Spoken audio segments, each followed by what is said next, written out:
Good morning प्यारे बच्चों। आज हम नए लेसन की शुरुआत करेंगे और जिसका नाम है छूत के रोग और उनकी रोकथाम। छूत के रोग क्या होते हैं, किस प्रकार से छूत के रोग फैलते हैं, इसके प्रकार, इसके लक्षण और बचाव के उपायों के ऊपर आज हम विस्तृत चर्चा करेंगे। तो आइए हम चर्चा करते हैं कि छूत के रोग क्या होते हैं। वे रोग ऐसे रोग जो बैक्टीरिया, वायरस तथा कीटाणुओं के द्वारा फैलते हैं। ऐसे रोग, ऐसी बीमारियां जो कीटाणुओं, बैक्टीरिया तथा वायरस के द्वारा फैलती है, उसको हम बोलते हैं छूत के रोग। प्यारे बच्चों, दो प्रकार के छूत के रोग होते हैं। एक तो संसर्ग और नंबर 2 है संक्रामक रोग। संसर्ग रोग तथा संक्रामक रोग दो प्रकार के छूत के रोग होते हैं। संसर्ग रोग प्रत्यक्ष रूप से, सीधे संपर्क में आने से, प्रत्यक्ष रूप से एक जो रोगी व्यक्ति है उसके अंदर से दूसरे व्यक्ति के अंदर प्रवेश कर जाते हैं। तथा संक्रामक रोग अप्रत्यक्ष रूप से एक शरीर से दूसरे शरीर में प्रवेश कर जाते हैं। अर्थात जो संसर्ग के रोग हैं वो संसर्ग के रोग प्रत्यक्ष रूप से रोगी के संपर्क में आने से फैलते हैं तथा जो संक्रामक रोग हैं वो अप्रत्यक्ष रूप से भी फैलते हैं। उदाहरण के लिए चेचक, हैजा, टाइफाइड तथा पेचिश। चेचक, हैजा, टाइफाइड और पेचिश प्यारे बच्चों छूत के रोग हैं, ये इनके उदाहरण हैं। अब आता है कारण। कारण क्या है? छूत के रोग फैलने का कारण क्या है?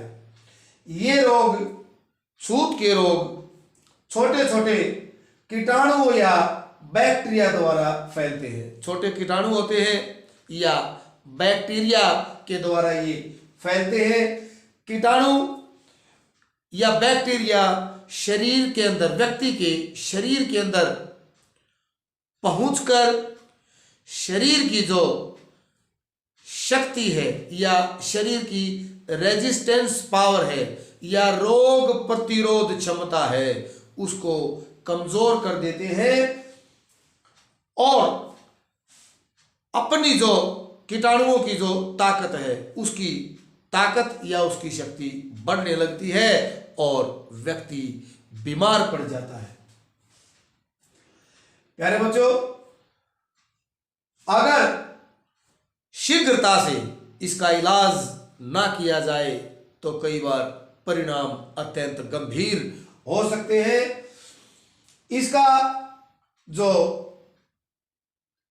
ऐसी जो बीमारियां हैं या छूत के रोग हैं उनकी ताकत बढ़ती है और व्यक्ति की जो रेजिस्टेंस पावर है या रोग प्रतिरोध क्षमता है वो कम होने लगती है। अब आता है छूत के रोग 4 प्रकार से फैलते हैं। छूत के रोगों के 4 प्रकार हैं। 4 प्रकार से छूत के रोग फैलते हैं। नंबर 1 वायु के द्वारा। नंबर 1 छूत के रोग फैलने का जो ढंग है वो किस प्रकार से फैलता है? नंबर 1 है वायु के द्वारा। प्यारे बच्चों, वायु के अंदर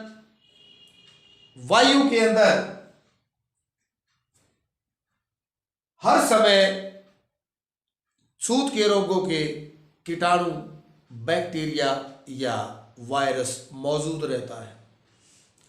मैं आपको बताऊंगा कि किस प्रकार से मौजूद रहता है। कोई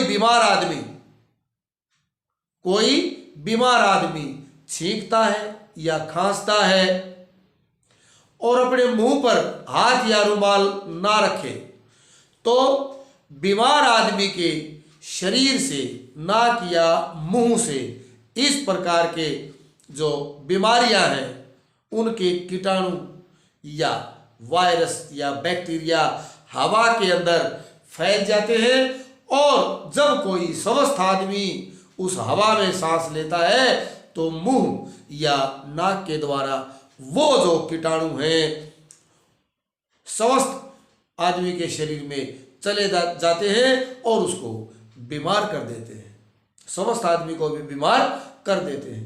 प्यारे बच्चों, धूल के कणों के अंदर भी इस प्रकार के कीटाणु पाए जाते हैं। वायु के अंदर जब धूल उड़ती है वो कीटाणु धूल में होते हैं और वो धूल सांस के द्वारा व्यक्ति के नाक में या मुंह के द्वारा शरीर के अंदर प्रवेश कर जाए तो स्वस्थ आदमी भी बीमारी से पीड़ित हो सकता है। प्यारे बच्चों, इस प्रकार की जो बीमारियां हैं वो है तपेदिक, जिसको हम टीबी या अक्षय रोग भी कहते हैं। तपेदिक, चेचक, इन्फ्लुएंजा, जुकाम तथा खसरा, इस प्रकार के रोग जो वायु के द्वारा फैलते हैं, जो चेचक, तपेदिक, इन्फ्लुएंजा, जुकाम तथा खसरा। नंबर 2 आता है पानी तथा भोजन के द्वारा।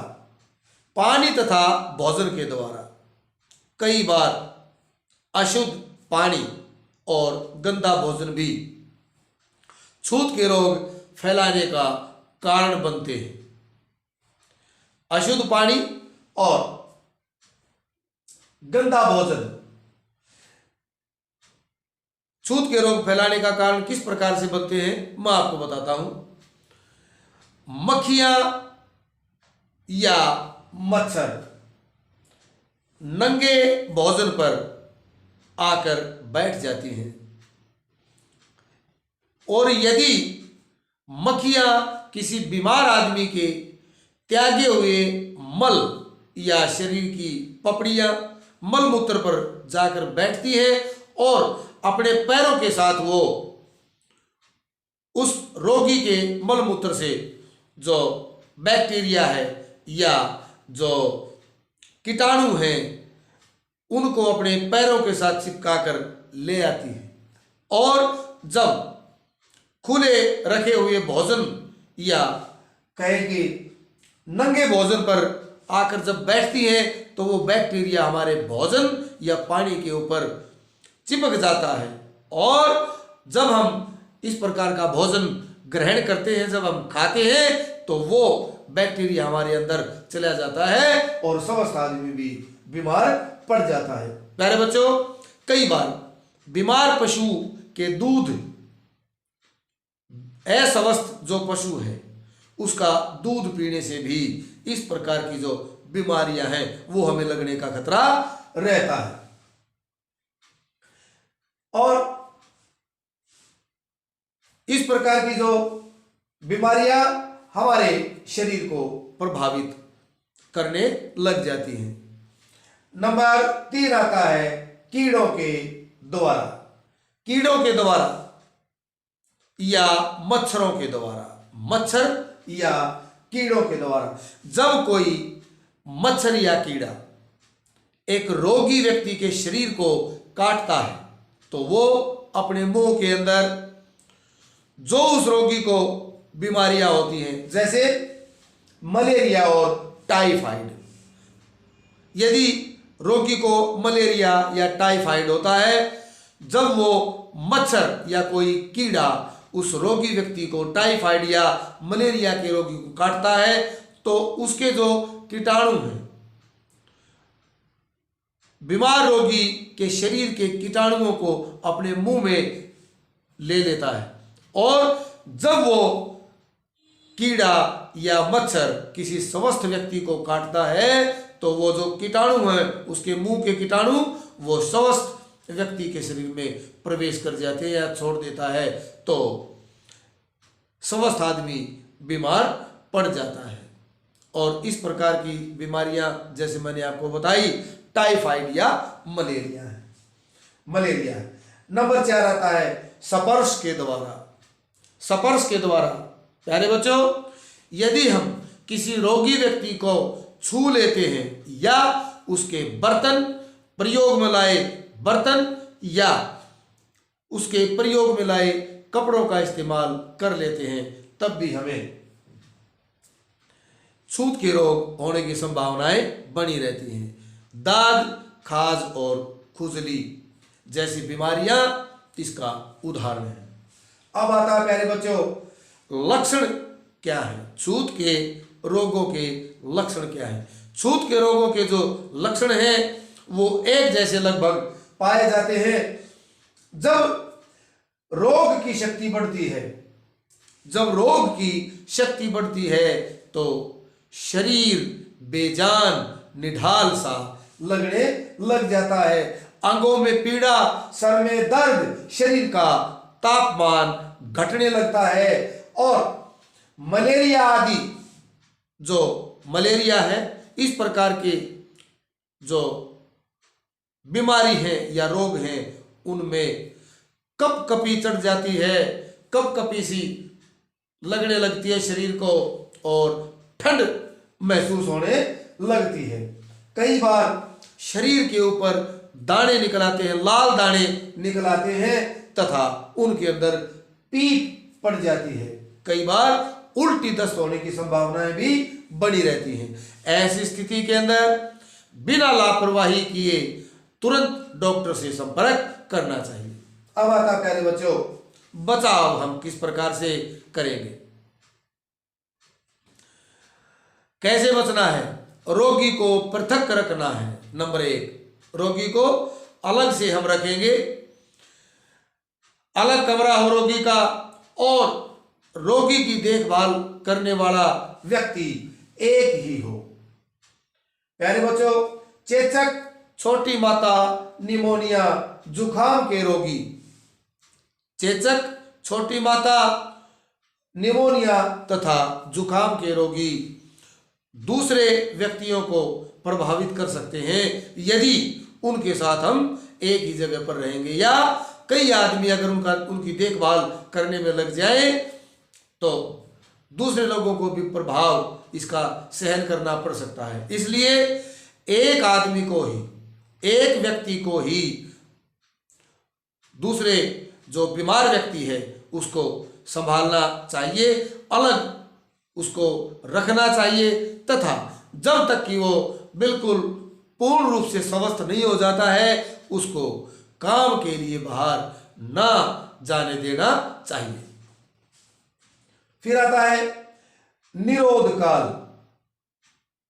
निरोध काल, कई बार रोग एक स्थान पर फैलता है, एक स्थान तक फैलता है, वहां रहने वाले लोग जब दूसरी जगह पर जाते हैं तो इस प्रकार के रोगों को फैलाने का कारण बन जाते हैं।